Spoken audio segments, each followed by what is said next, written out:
sama bapak.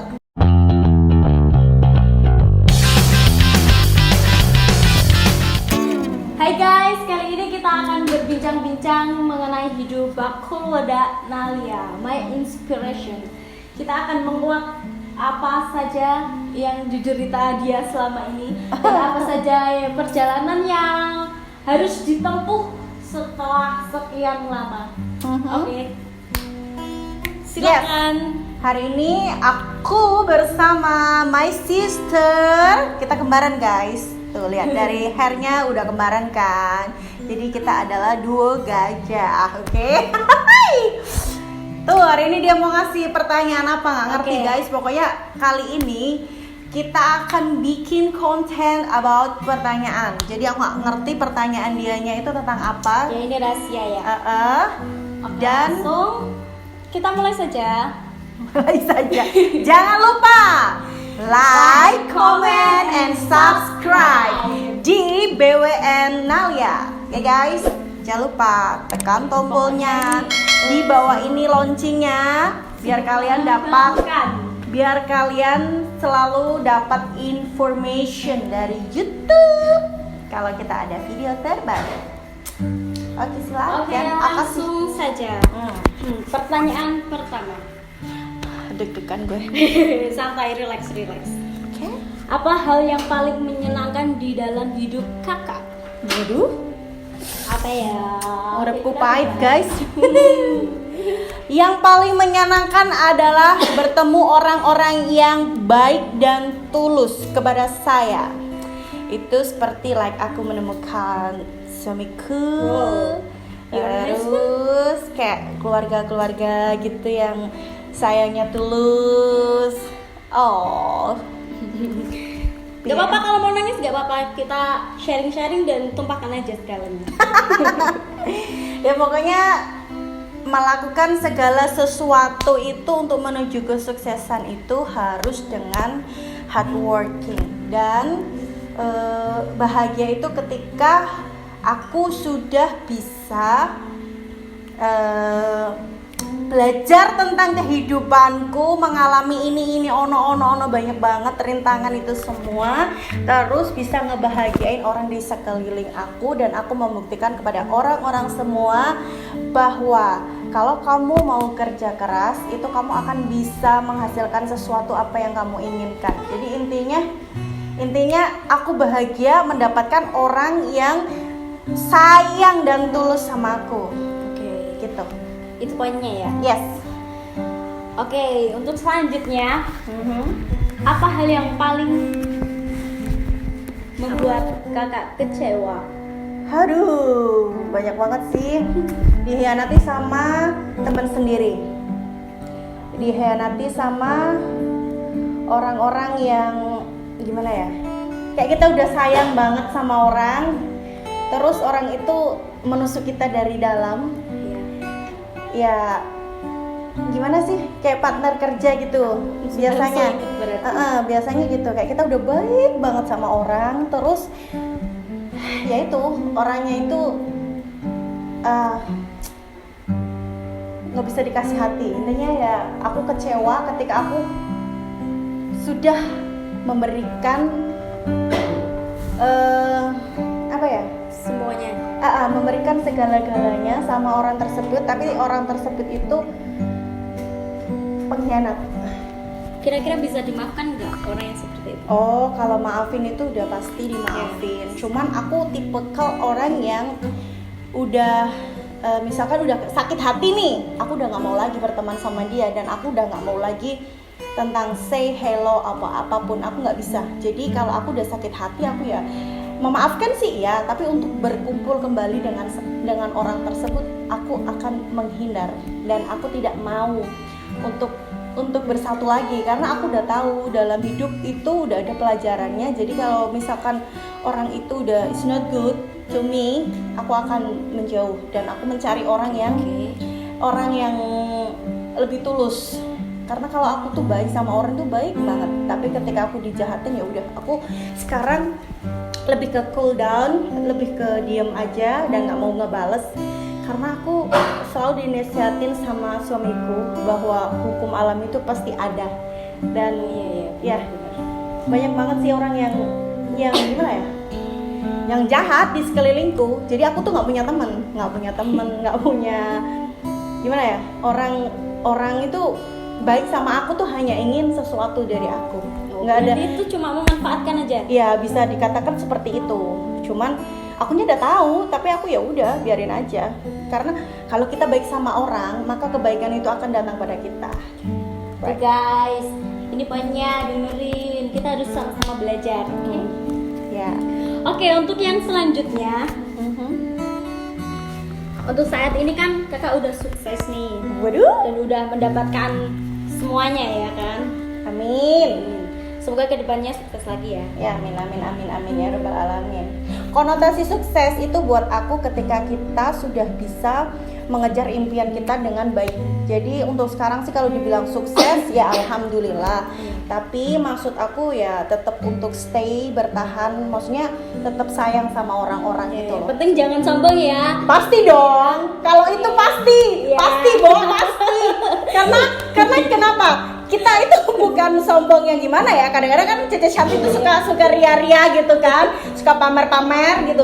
Maksudnya poinnya kita bisa menilai dari negatif sama positif. Jadi kalau misalkan ketika kita sukses, terus kita berpamer-pamer sesuatu itu wajar, no problem. Buat aku sih no problem karena hasil dari kerja payah kita, kerja keras kita. Jadi untuk menghasilkan segala sesuatu kalian harus kerja keras kayak gitu untuk memotivasi semua. Apalagi Karena mampu. Ya. Jadi nggak dimampu-mampuin gitu.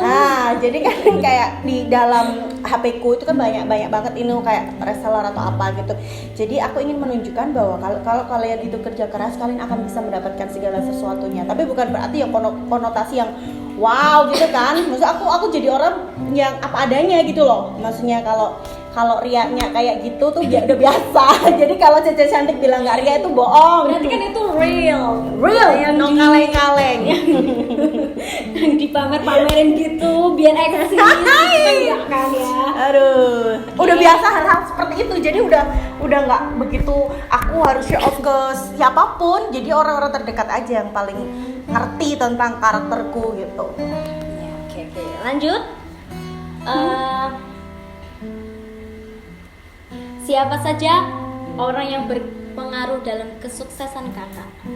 Ya pasti suami nomor 1. Suami ya, nomor 1 suami. Kedua Babang Tampan. Siapa tuh? Ivan Fujianfo. Siapa itu? Ivan Fujianfo. Itu siapa? Tim kreator apa itu? Siapa itu? Dia ada orang yang paling berjasa dalam hidupku. You know what? Karena dia itu bisa nerima segala kekurangan dan kelebihanku. Jadi kita tuh namanya working together itu biasanya kan egois, ngerti gak sih? Yeah. Pendapatnya berbeda-beda antara suamiku, dia dan aku tuh biasanya berbeda-beda. Jadi kayak aku tuh orangnya ya seperti ini gitu. Nah dia tuh bisa ngertiin ketika aku marah, ketika aku happy atau apapun, dia yang bisa ngerti. Dan namanya manusiawi ya, kadang-kadang dia juga marah juga. Jadi dalam satu tim tuh udah bisa ngertiin satu sama lain gitu. Yang awetnya tuh itu. Jadi suamiku Bambang Tampan, udah sih kayak gitu-gitu aja. Orang yang support dalam keluargaku, Mas Ivan family. Yeah. Terus siapa sih? Ya itu. Terus gini misalkan kan sekarang Bang Ivan. Terus kalau misalnya Bang Ivan mengkhianati gimana? Aku gebok dia. Terus. Misalnya apa gitu ada channel apa, problem apa terus dibawa lari gimana? Enggak. Dimaafin enggak? Enggak mungkin dan itu tidak akan mungkin. Berarti udah percaya ya? Aku udah percaya 1000% sama apapun di dalam dia. Jadi kayak apapun itu dia yang ngatur gitu. Jadi nggak mungkin dia akan seperti itu. Aku udah tahu dia orangnya baik banget nget Tuh Bang Ivan, lihat, awas kamu macam-macam.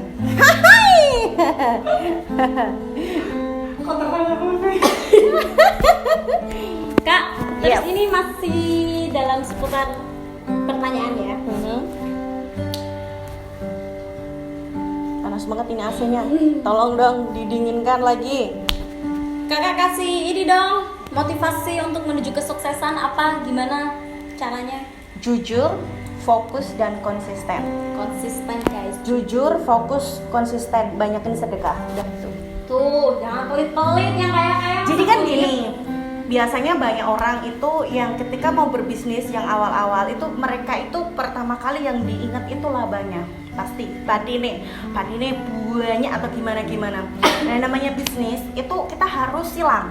Kadang badi, kadang rugi, kadang ditipu, kadang ini semua tuh harus ikhlas, harus punya hati yang ikhlas. Karena rezeki itu tidak akan tertukar bila mana kita itu benar-benar bekerja keras kan.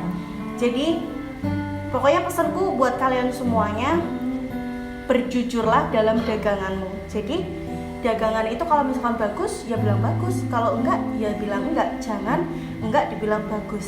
Kayak gitu loh. Kayak contohnya banyak sekarang produk-produk kosmetik atau apa gitu kan itu enggak bagus. hoax ya. Enggak bagus, izinnya juga enggak ada. Terus dipakai juga kayak gitu. Nah tapi hanya bagus gitu. Kalau aku enggak, kalau aku jadi pribadi yang sangat jujur sekali. Kalau ini bagus saya bilang bagus.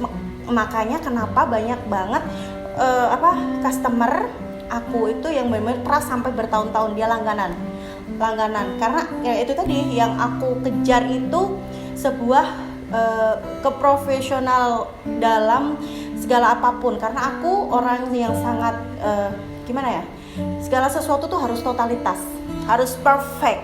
Pernah nggak ditipu sama itu customer? Oh sering, maksudnya bukan ditipu soal customer, bukan. Maksudnya kayak gini, contoh ya, Cece, tolongin aku dong, beliin pulsa. Ini orang tua saya tuh lagi di rumah sakit, bla bla bla bla bla, kayak gitu kan. Jadi kita tuh sempet sih beberapa kali. Jadi karena aku orangnya nggak tegaan, maksudnya aku suka mikir, karena orang itu mau keluar mungkin nggak bisa atau gimana. Jadi aku memposisikan seolah-olah karena itu hatinya selalu ingin membantu kan. Jadi manfaatin gitu. Nah, udah aku transfer nih 9.740.000, aku masih ingat banget. 9.470.000 apa 740, pokoknya about kurang lebih sekitar 10 juta. Nah, dia tuh minta ditransfer seketika itu. Nah, aku kan orangnya honest banget, langsung aku transfer jedet ke dia. Banyak banget teman-temannya pada datang, semuanya pada minta Cece tolong transferin. Ya aku langsung curiga dong, aduh alamat ini gue ketik kena tipu. Ya udah jeng, udah rasanya ditipu, udah langsung senyum sendiri. Gimana, aduh pasti ini alamat nih, aku laporin ke polisi, aku laporin ini itu blablabla. Tapi kembali lagi, ketika kita berbuat baik, ketika kita nggak punya niat sama sekali yang jahat sama orang, kamu percaya nggak percaya, dalam waktu 3 bulan uang itu kembali lagi ke saya dengan jumlah nominal yang sama, persis plek jeplek gel. Tapi Anda nggak dendam, maksud uangnya kembali apa gimana? Enggak, aku udah ikhlasin. Kalau Tuhan mau ngasih rezeki itu ya, kalau misalkan punyaku ya tetap punyaku, punyamu nggak akan pernah ketuker. Aku selalu yakin seperti itu. Jadi berbuatlah baik terus kayak gitu loh. Jadi di sisi orang tersebut nggak tahu, pokoknya aku orangnya nggak heboh. Maksudnya dalam arti banyak pengalaman ini itu ya itu tadi. Dalam berdagang itu ya harus punya hati yang ikhlas dan harus menerima segala konsekuensinya. Mau ditipu, mau dihanati, mau diapa ya itu udah takdir dari sana. Ya udah, yang penting kita fokus, konsisten, jujur, kayak gitu. Yang terakhir ini ya, harapan kakak kedepannya seperti apa? Dan kira-kira gambarannya boleh nggak sih? Aduh, harapanku ke depannya ya mudah-mudahan selalu diberikan kesehatan. Amin. Kesehatan, terus rezeki yang banyak, yang berkah barokah. Ya, pokoknya tetap aja aku selalu berusaha, semoga Gusti Allah memberikan orang yang baik-baik kepadaku, orang yang tulus-tulus kepadaku. Udah, gitu aja. Oh iya, satu lagi. What? Hal apa yang paling kakak sesali yang belum pernah kakak capai selama ini? Atau mungkin membahagiakan orang tua, atau membahagiakan orang yang disayang, atau gimana?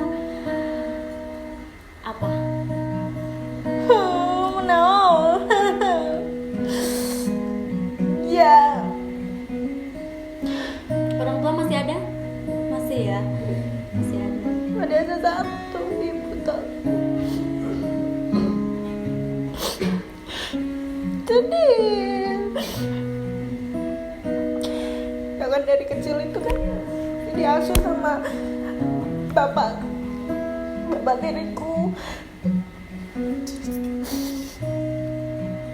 Dan waktu pas meninggal kan akunya nggak ada di sisinya, dan aku sedih. Bapakmu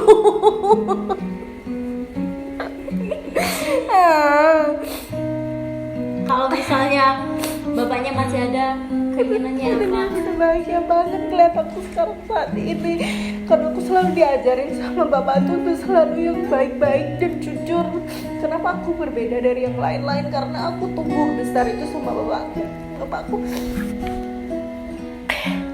Kita kan dari keluarga broken home, kamu sih nggak ngerasain ya. Kalau aku udah dari kecil udah payah, udah sakit, hidup pun aku bangkit sendiri,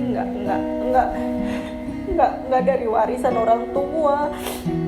Kerja keras sendiri dari umur 15 tahun udah kerja, udah di luar negeri. Jadi aku hidup sendiri, susah sendiri, payah sendiri.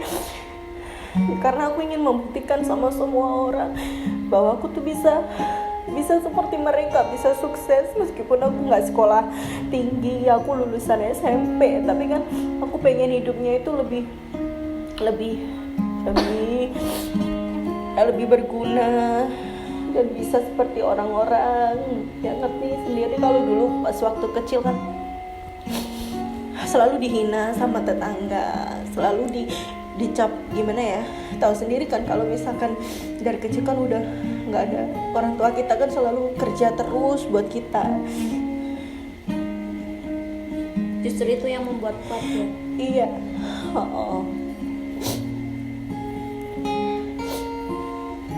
Pernah nggak sih ngerasa tuh kalau tetangganya kan kayak gitu?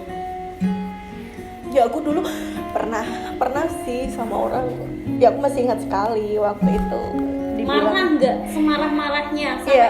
kayak pengen balas dendam atau gimana gitu? Enggak. Maka dari itu sekarang aku sudah berbeda sih setelah mengenal suamiku. Jadi dia banyak banget, dia adalah guru untuk menghadapi semua kehidupan. Dia adalah guru, mentor, ya bisa juga sebagai teman, suami, kakak, ayah, Orang tua juga ya? orang tua dan sebagainya, komplit tuh.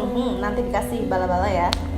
Terus pokoknya dari situ aku belajar untuk memaknai sebuah kehidupan. Jadi aku ingin menjadi manusia yang bermanfaat. Maksudnya dalam arti gimana ya?